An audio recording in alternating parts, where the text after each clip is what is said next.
Então, só para apresentar, eu sou da Faculdade de Medicina da Universidade de São Paulo, tá? Estou vinculado a um departamento de patologia e a disciplina de telemedicina. E hoje eu fui convidado para fazer essa apresentação sobre o tema telemedicina e a educação interativa em saúde para a área jurídica. Aonde são os pontos de convergência e como isso pode ser potencializado. Bom, vou pular essa parte. A primeira coisa que eu preciso explicar um pouco é sobre educação. Hoje, nós estamos num momento histórico da sociedade humana onde os conceitos de comunicação mudaram. Antes era carta, talvez televisão, talvez eventos presenciais. Hoje, se formam comunidades digitais em grandes escalas. São as modernas redes sociais. Hoje eu diria que um smartphone que vocês levam no bolso, só para vocês terem uma ideia, deve ter 10 vezes mais capacidade de processamento do que o supercomputador que levou os astronautas Apollo 11 até a Lua. E vocês têm no bolso. Então vivemos num momento de uma revolução incrível. Recentemente vocês têm talvez no mês passado, o leilão da banda 4G, que até o final do ano estará no mercado num custo acessível. Significa o quê? 50 vezes mais de velocidade para conexão entre as pessoas. Portanto, tudo que se falava sobre ficção científica, do chamado videofones e os outros, está no teu bolso. E o que isso significa? O meio de comunicação humana mudou. Está globalizado, está instantâneo e a quantidade de informação é muito grande. Isso significa que a educação também tem que mudar. Então, a educação não pode ser mais aquele formato único. Então, hoje eu diria que nós podemos dizer que o futuro da educação é a interatividade. Quando as pessoas compartilham experiências e conhecimentos de uma forma integrada. A outra, nós temos que começar a flexibilizar a forma de educação, colaborar, mas tem uma coisa que é muito importante, a construção de valores, para que a educação e a formação dos novos profissionais não sejam essencialmente tecnicistas. Nós temos que resgatar o lado humano, o lado de avaliar sob diferentes ângulos, sob diferentes contextos. Então, isso que nós vamos chamar de educação interativa, a oportunidade de utilização de meios tecnológicos que permitam integrar experiências e formar o ponto importante, que é atitude e construção de valores dentro da formação de um profissional, para que tudo não vire apenas algo sistemático. Tá? Isso não tem muito valor. Bom, eu só pus isso só para assustar um pouco vocês não precisam decorar nada, mas só para ter uma ideia que o modelo da tecnologia não é o videofone, não é o telefone celular que consegue comunicar instantaneamente com o outro. Não é internet, não é, digamos, IPTV e outros, mas é a construção de um conjunto, o encadeamento de um conjunto de ações onde as pessoas que usam a tecnologia provêm serviços de qualidade para encadear um aprendizado. A isso eu chamei de Programa de Acessibilidade Digital em Saúde, quando eu encadeio diversas ações de boa qualidade, fortalecendo a integração desse conhecimento, chegando até isso. O uso de redes sociais para consolidar o conhecimento. Então, você vê que nós podemos percorrer educação, centro de convenções interativo e começar a criar todo um conjunto que estimula o aprendizado. E a construção da rede social. Só para quem se esqueceu o poder da rede social, teoricamente, a chamada Primavera Árabe foi desencadeada por rede social. Então, isso é uma nova realidade. Então, hoje, a ponto que a mídia, televisão, revistas e jornais entendem que a rede social é uma nova forma de construção, de encadeamento de informação entre as pessoas. Tá? Então, você vê que eu encadeei várias das soluções para a construção de um programa de acessibilidade. Tudo bem? Aqui é só para vocês terem uma ideia que o mais importante não é a tecnologia, mas o mais importante são as pessoas que se organizam em serviços de qualidade. Bom, outro ponto seguinte é o que a tecnologia consegue integrar de serviços sem que ela precise estar fisicamente presente. Nesse caso, eu suponho que na área de saúde tem 3 áreas importantes para a área jurídica, talvez. Um que eu vou chamar de laboratório de habilidades, onde o laboratório de habilidades é um laboratório onde a área médica ou a área de saúde usa bonecos, manequins, para fazer simulações de habilidades. Esses próprios bonecos e manequins podem ser utilizados para comunicar conhecimento, explicar conhecimentos para a área jurídica de uma forma mais esquemática. O corpo humano, às vezes, é muito complexo, muitos detalhes, mas quando você tem manequins, você pode fazer uma coisa chamada o ensino da mensagem significativa, dos pontos mais significativos. Isto, conectado com um recurso de videoconferência, ele pode ser um bom método de educação. Outros 2 são isso. O Serviço de Verificação de Óbitos da capital, no caso da Faculdade de Medicina da USP, tem o maior do mundo, e o Instituto Médico Legal, que muitas vezes tem poucas pessoas que têm acesso, porém, eles são fontes de aprendizado de raciocínio, observação e percepção. Tá? Então, eu diria que esta união dessas estruturas, conectado por uma rede de interatividade e videoconferência, permitindo debates em tempo real, eles podem servir como um grande instrumento de capacitação prática. Tá? Essa prática significa que vocês podem procurar investigar um raciocínio, um determinado caso, a partir de uma interação com os professores, os responsáveis que estão nessas áreas. Aqui eu estou mostrando, na verdade, o que nós fizemos no Quarteirão Saúde. Esse Quarteirão Saúde é o Hospital das Clínicas, o quarteirão representado pela Faculdade de Medicina, Hospital das Clínicas, o sistema, a saúde pública, né? E toda aquela região com o Instituto do Câncer, tudo. Nós interligamos tudo numa rede de fibra óptica, de educação e pesquisa, e hoje é possível, por meio de estações interativas, nós desenvolvemos qualquer tipo de educação em tempo real. Tá? Então, esse processo ele agrega muito valor. Tudo bem? Aqui é um exemplo do que é um processo interativo.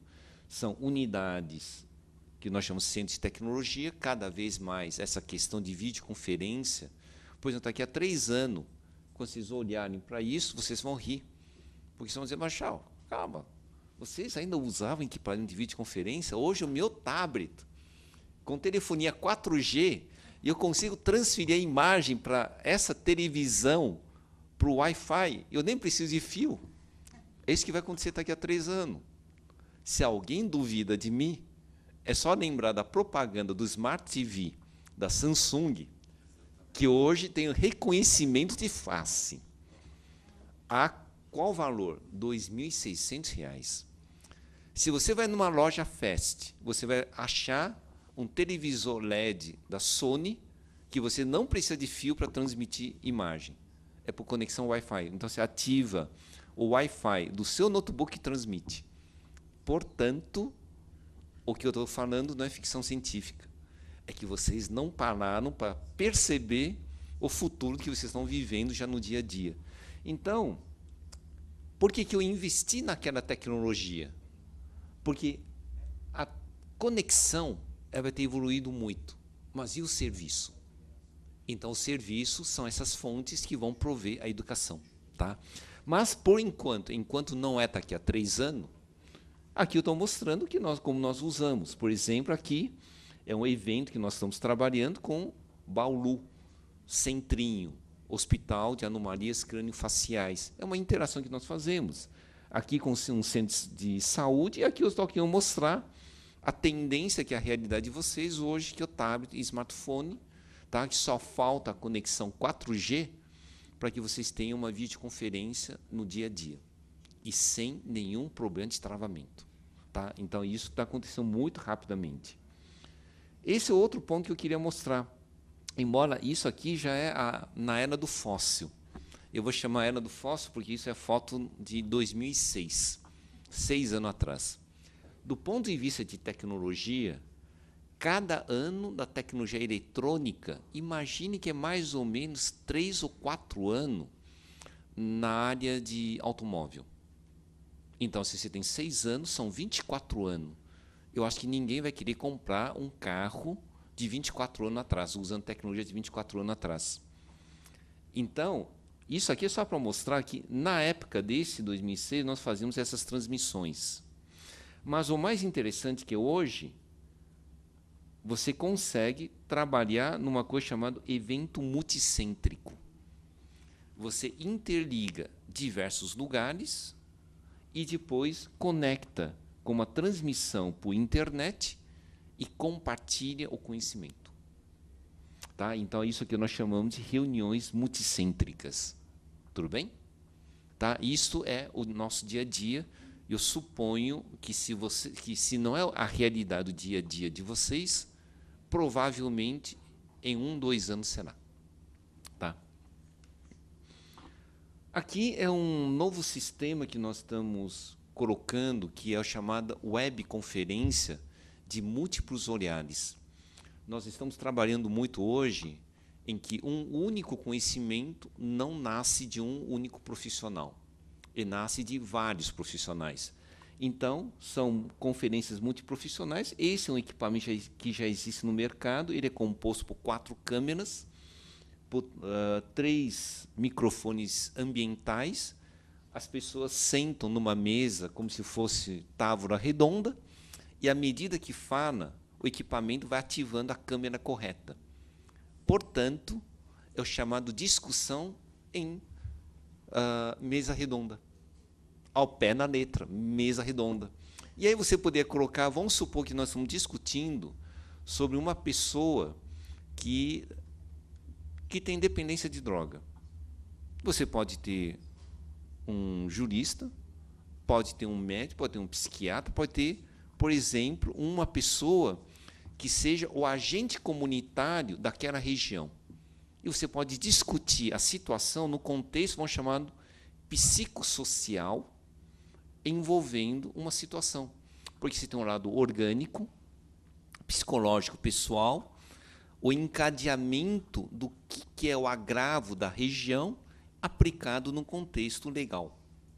Isto é magnífico. Isso quer dizer que nós chegamos a cada vez a um patamar de sofisticação de observar diversos olhares. Então, esse aqui é um modelo que nós estamos construindo e ele é nesse processo, webconferência com várias pessoas conectadas simultaneamente. Isso pode ser gravado.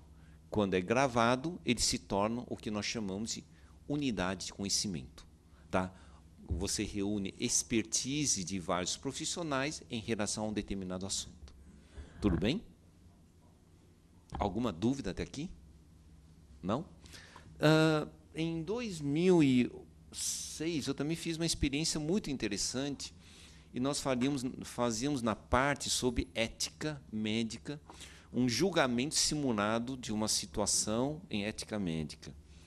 Aí nós vamos fazer o seguinte, conectamos 3 regiões diferentes por videoconferência, expusemos um caso, e a ideia era discutir um raciocínio para que fosse deliberada uma sentença. E todos estavam conectados em tempo real por videoconferência. Você sabe qual foi o mais interessante? Foram 3 sentenças diferentes para um mesmo caso exposto por uma mesma pessoa com o mesmo enfoque. Porque aí se percebeu que, na verdade, as sentenças também têm um contexto social regional. Cada grupo pode dar uma sentença em magnitude diferente de acordo com o contexto, digamos, o arquétipo cultural que tem em cada região. Então, esse processo ele é magnífico para mostrar essas variantes. Elas não são tão estáticas, não são tão rígidas e muitas vezes existe a permeabilidade do contexto socioeconômico, tá? Então, tanto isso existe no caso nosso em relação à parte ética, eu acredito que na área jurídica também tem vários pontos desses. É que apenas não foi explorado. E se nós começássemos a promover maior quantidade de tipo de formação e educação baseado nesse processo, você vai criar e formar pessoas com as chamadas visões multiangulares e com uma visão de que é preciso focar também nas realidades do arquétipo cultural de cada região, tá bom? Então, isso aqui eu só queria mostrar um equipamento que já existe no mercado, mas eu queria mais explicar que a formação de grupos de discussão com um contexto, ele consegue prover uma educação de qualidade. Tá? Então, aqui é para mostrar hoje quais são os recursos, inclusive, dessas estações de webconferência. Eu montei um sistema que hoje lá na faculdade que permite 1000 conexões concomitantes. Então, eu consigo dividir em 10 sessões de 100 pessoas, reunindo em conexões concomitantes. Tá? E depois que eu usei no início, naquele esquema, o centro de convenção digital. Teoricamente, isso pode ser ampliado ou diminuído de acordo com a capacidade de comunicação, de bandas de comunicação. Aqui é só para mostrar, então, a nossa realidade da nossa vida hoje. São tablets e smartphones cada vez mais potentes. Tá?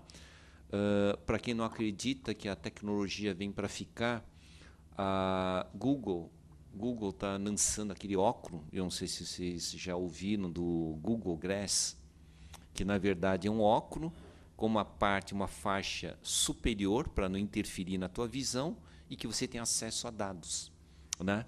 Em qualquer lugar. Isso vai ser comercialmente lançado no ano que vem. Então, é isso que eu falo.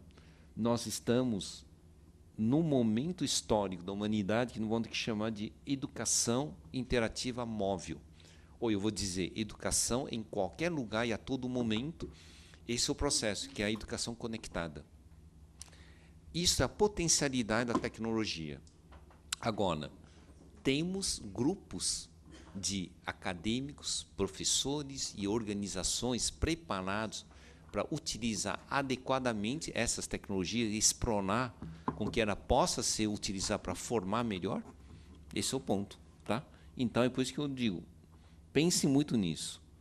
A educação conectada, portabilidade, mobilidade, interatividade e aprendizado colaborativo. Tá bom? Bom, toda boa produção ela precisa de um centro de produção digital. Então, um dos pontos, inclusive, existem iniciativas em várias faculdades de direito que é de construção de um centro de produção digital. Tá? No caso da medicina, nós também criamos uma unidade dedicada a produções de materiais interativos, com aspecto como se fosse TV Futuna. A TV Futuna produz materiais educacionais de uma forma muito mais sofisticada. Então, a tendência é que, inclusive na área de medicina, nós vamos potencializar esses centros de produções. Tá? Então, aqui eu só estou mostrando a nossa equipe de centros de produção digital, com os estúdios e as produções, e depois as inserções em plataforma de website e para fazer essa interatividade. Na área médica, estou aqui a mostrar um dos trabalhos que acho que muitas pessoas já viram o que nós produzimos. Hoje só vou mostrar 2 sequências que podem ser interessantes para vocês entenderem como a medicina e a saúde podem ensinar sobre o corpo humano para quem não é da área de saúde. Tá? Então, nós temos o uso da computação gráfica para ensinar sobre a fisiologia e anatomia do corpo humano. Tá? Nós temos hoje uma produção equivalente a 80.000 horas técnicas. Ela já é utilizada muitas vezes pela Rede Globo, Record, TV Bandeirante e outros. Tá? Aqui é o Ministério da Educação, MEC, que utilizou o homem virtual em várias sequências de produções de prevenção de doença. E aqui eu queria dar um exemplo, por exemplo, homem virtual. Bom, o que é isso?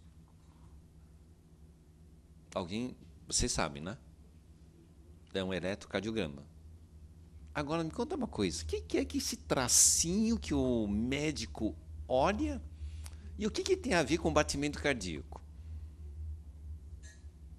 Olha, quando eu estava no segundo ano de medicina, eu tive que passar uma semana inteira estudando a fisiologia cardíaca para tentar entender o que é que esse rabisco aqui representa. Era difícil.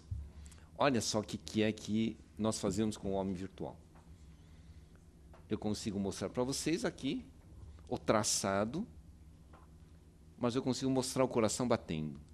Eu consigo mostrar os feixes liberando sinal elétrico que se manifesta na pele, e aqui eu mostro cada uma das fases, o que acontece.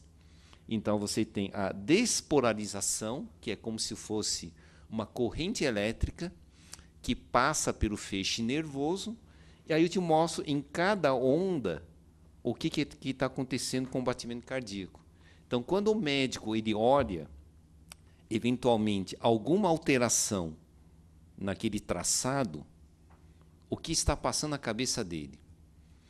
Como que o coração está mexendo no bombeamento? Então, aquele traçado é um bombeamento. Então, aqui é para mostrar, por exemplo, a onda P. Vamos voltar um pouquinho para a onda P.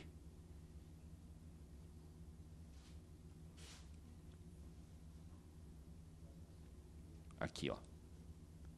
Então, você vê que tem uma curva que é na região atrial, só para mostrar que você tem uma despolarização naquela região, e tem um batimento, e depois isso que nós chamamos de QRS, onde vai chegar até esse ponto, ele vai fazer o bombeamento ventricular. Então, bate primeiro, o sangue cai na câmara ventricular, que bombeia de novo, e aí o sangue sai pela aorta ou pela artéria pulmonar.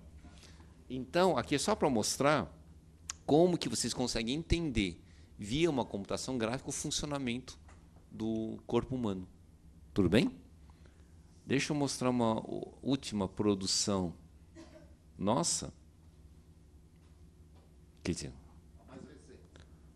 a mais que eu queria mostrar para vocês. Não é a última, a mais recente.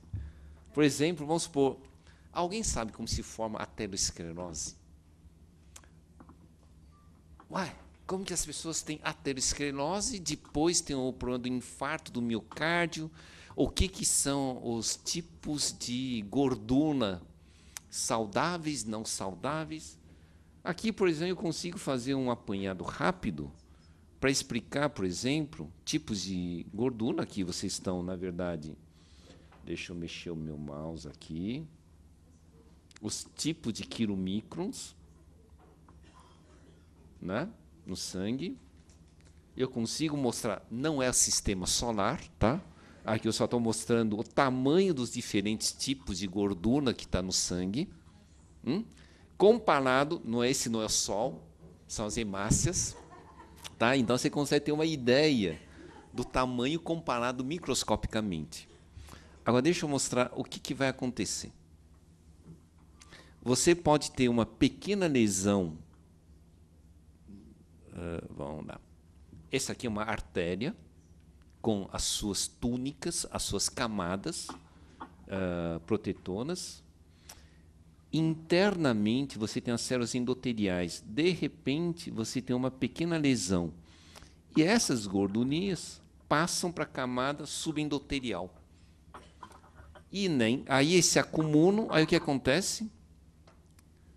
Me vem uma célula de defesa. Opa, estou indo muito rápido. Só um minutinho. Então, essas gorduras liberam substâncias. Essas substâncias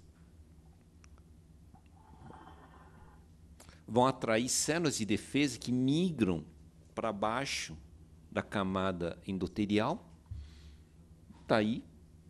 eles vão fagocitar, e ao fagocitar, eles vão atrair cálcio, se calcificam, e vai começar a formar as placas de ateroma. Olha só, vem ele vai fagocitar como um processo de defesa, e lá eles ficam. Eles vão ficando, e vão acumulando, formando cálcio,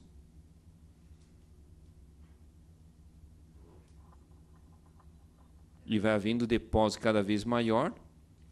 Deixa eu avançar. Está vendo? Isso aqui são os que se tornaram calcificados.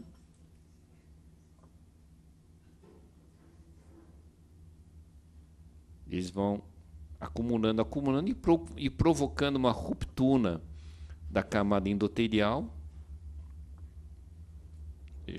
O meu controle aqui do mouse não está muito bom, mas...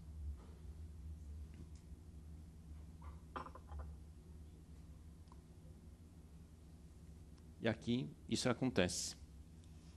Depois ele aumenta, diminui o calibre, e aí nós temos a formação de trombo, e aí você tem um infarto. Tá? Então, aqui é só para mostrar como que é um processo de aterosclerose. E isso você consegue explicar via uma computação gráfica de uma forma rápida, precisa, sem que você tenha que supor o que está acontecendo. Tá? Então, isso aqui é para mostrar a capacidade da computação gráfica. Bom, para elucidar o mistério de um assassinato ou algo parecido, trajetória balística, ou o processo em relação às fases do corpo humano, pois em decorrência de um crime, você consegue usar uma computação gráfica para explicar de uma forma muito precisa em relação às evidências científicas. Tá? Então, aqui eu estou mostrando são exemplos. Tudo bem até aqui? Alguma angústia, alguma dúvida? Todo mundo entendeu sobre a aterosclerose, por favor. Nome? Boa noite, é Márcia. Profissão? Sou advogada. E é uma curiosidade na área médica, especificamente, como que tange ao cálcio, o acúmulo. Então, a minha pergunta é a seguinte: essa formação da placa também tem a ver com a ingestão indemasiada ao longo dos anos? De cálcio? Isso. Não. Porque assim, vai formar a placa de cálcio. Então, a minha pergunta é, uma ingestão demasiada ao longo dos anos da substância mesmo, cálcio, Do através de leite, cálcio. alguma coisa assim, pode provocar, tem alguma relação? Em princípio, não, porque o corpo humano ele tem uma capacidade de, via a parte renal, de fazer uma eliminação. Então, você diz, a parte renal e a parte intestinal, eles conseguem, na verdade, jogar para fora o excesso. A falta de cálcio é problema. Aí você vai ter osteoporose. Inclusive, é recomendável que jovens pratiquem esporte e várias coisas para acumular um bom repositório de cálcio no osso, para que quando na evolução da idade vier a fase do chamado osteoporose, porque você não consegue mais captar tanto cálcio, você não tenha sintomas. Tá? Então, não é problema a calcificação, a formação de placas de ateroma por causa da ingestão de cálcio. Ele, na verdade, é mais causado por causa dos lípides. Tá? E essas gorduras que elas conseguem interferir em uma reação tipo inflamatória, e é essa reação inflamatória que provoca, em decorrência disso, o acúmulo do cálcio. Ah, tá ok. Muito tá obrigada. Bom? Mais alguma dúvida? Olha que no final da aula nós vamos apresentar 5 ECG para vocês fazerem o diagnóstico, hein? Vocês estão sabendo, né? Se não contar, não... Bom, tudo bem até aqui? Então, vocês viram a ideia do que é a computação gráfica e as suas potencialidades. Embora eu tenha mostrado aqui sobre, por exemplo, desvendando o mistério do traçado e o coração, ou desvendando o mistério da aterosclerose, ele pode ser utilizado para desvendar os mistérios de vários aspectos relacionados com o corpo humano e que vocês têm relação com sentenças jurídicas. Tá? Então, esse é um ponto que eu queria colocar. Bom, Aqui eu queria mostrar para vocês o que aconteceu de março para cá. Na verdade, usando tudo que eu falei para vocês, porque, assim, primeiro que eu mostrei várias coisas que nós fazemos na área de saúde, e como o meu tema era explicar como que a educação interativa na área de saúde pode potencializar, ou eventualmente, a educação para a área de direito, nós fizemos um curso desse. O curso se chama Integração de Competências no Desempenho da Atividade Judiciária com Usuários e Dependentes de Droga. Esse é um curso que iniciou em março desse ano, por educação interativa à distância, ao nível nacional, e foi trabalhado via a Secretaria Nacional de Políticas sobre Drogas, né? E juntamente com o Conselho Nacional da Justiça. E ele teve a participação da Escola de São Francisco, da Faculdade de Direito de São Francisco, e a Faculdade de Medicina na área da psiquiatria. Então, nós fizemos um trabalho. Quantas pessoas? 15.219 inscrições. Esse é o volume. Então, foi feito ao nível nacional. Bom, em método convencional, seria muito difícil você integrar 19 mil pessoas num curso. E o que nós fizemos? Primeiro, criamos um ambiente educacional para que as pessoas pudessem ter acesso. É basicamente um tipo de website. Às vezes as pessoas pensam que o website é tudo igual. Aí eu falo, pessoal, não. O internet banking não é qualquer website. É um centro de serviço.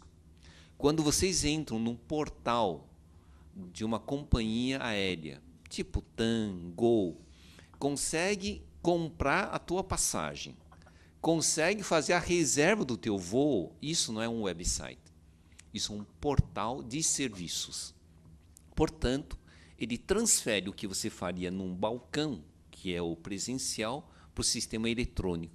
Então, nós criamos um tipo do ambiente educacional também nisso. Então, ele se manifesta como um website, mas as atividades educacionais eles estão basicamente baseados em internet. Tá? Uma outra coisa importante é a contextualização. Uma coisa que é fundamental, principalmente na formação de profissionais ou adultos, é explicar qual é o contexto. É diferente de criança. Criança, ela simplesmente absorve. Ela vai absorvendo. Você pôs uma coisa, ela absorve. Portanto, tenha muito cuidado no exemplo que você dá para a criança, senão ela absorve. O adulto não. Ele tem uma camada de lógica. Ele quer saber por quê. Por que isto? Por que isto? Então, quanto mais contextualizar o assunto, mais fácil você vai formar um profissional. Tá? Então, trabalhamos nisto, criamos muito o reforço na avaliação. Uma coisa que nós vimos que é importantíssimo na educação, principalmente hoje, qual que é o nosso grande problema social hoje?